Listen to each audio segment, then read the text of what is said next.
Hi everyone! Today we are making Tunisian Semolina Soup. To begin, we will season the ground beef. For the meat seasoning, we will need paprika, garlic powder, dried mint leaves, coriander, and of course, salt and pepper. I suggest seasoning the ground beef at least 1 hour in advance and up to 6 hours to allow it to fully absorb the flavors. For this recipe, I have 200 grams or a half a pound of ground beef. To this, I will add 1 teaspoon of paprika. Smoked paprika works as well. 1 teaspoon of coriander powder, 1 teaspoon of garlic powder, half a teaspoon of salt, and a half teaspoon of black pepper.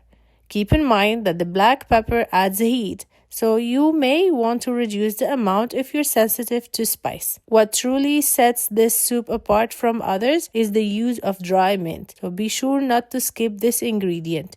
I have fresh mint that I dry myself, which is why it appears as leaves. But if you have pre-ground mint, that will work just fine. Aim to add about 1 teaspoon of ground mint leaves. Combine the ingredients thoroughly until all the spices are blended in. Next, shape the mixture into small balls, as these will be added to the soup for ease of consumption. Cover the beef and allow it to rest in the refrigerator. I let mine sit for 2 hours before beginning the cooking process. We will need finely chopped onion. You can choose to use either a knife or a food processor, as long as it's chopped finely enough to blend seamlessly into the soup. Additionally, don't forget to include fresh garlic. It's essential to use fresh garlic rather than dried. We will need 3 garlic cloves. In a pot over medium heat, just to remind you, heat up the pot first to avoid burning the oil. Then pour in 1/3 cup of olive oil and allow it to warm up. Once heated, add the meatballs and let them fry for 1 minute. To keep the shape and prevent bursting, gently swirl the pot by holding the handles, allowing the meatballs to move without direct contact. Cook for an additional 1 to 2 minutes. Once the meatballs are browned on all sides, remove them from the pot while ensuring the oil remains and set them aside. In the same pot with the same oil, add 1 medium onion finely chopped. Allow it to cook for a few minutes until it changes color.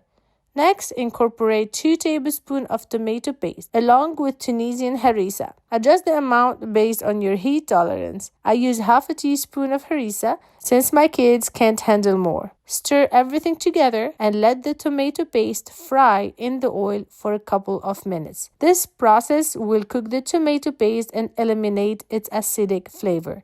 Once the tomato paste has simmered for a while, we will begin by incorporating paprika. Always start with the paprika as it contributes to a rich red color, and then proceed with the other spices. I used 1 teaspoon of each of paprika, garlic powder, onion powder, and coriander powder, followed by 3 finely minced garlic cloves. Next, add hot water. And for your reference, I used a total of 1 liter of hot water here. Start by adding half of the water to help dilute the tomato paste effectively. Once combined, add the remaining water. Cover the pot and let it simmer over medium heat for 30 minutes. In the meantime, I will gather the remaining ingredients. Start by chopping the pickled cayenne pepper into small pieces. The quantity will depend on your tolerance for spiciness. I used 3 peppers. You will also need 3 sliced preserved lemon cut into small pieces and 2 teaspoons of capers. Make sure to select the smaller ones. Always check the description box below the video for extra details and useful links. I will also include another Tunisian soup recipe that you're sure to enjoy. So don't forget to explore that one after watching this video. After 30 minutes, check the sauce. If the oil has risen to the top, indicating it's ready, you're good to go. If not, extend the cooking time by an additional 10 minutes. Now it's time to incorporate the meatballs that we previously fried, along with the preserved lemon, cayenne pepper, and capers. Mix everything thoroughly. Then add dry mint. Remember to rub the mint leaves between your hands to unlock their wonderful flavor. If the sauce has become too thick at this stage, add 500 milliliters of hot water and allow it to boil for an additional 10 minutes. Now that the sauce is boiling and the oil is floating on the surface, it's time to incorporate the semolina. For this recipe, coarse semolina is recommended. However, you can use medium semolina if coarse is unavailable, but avoid using fine semolina.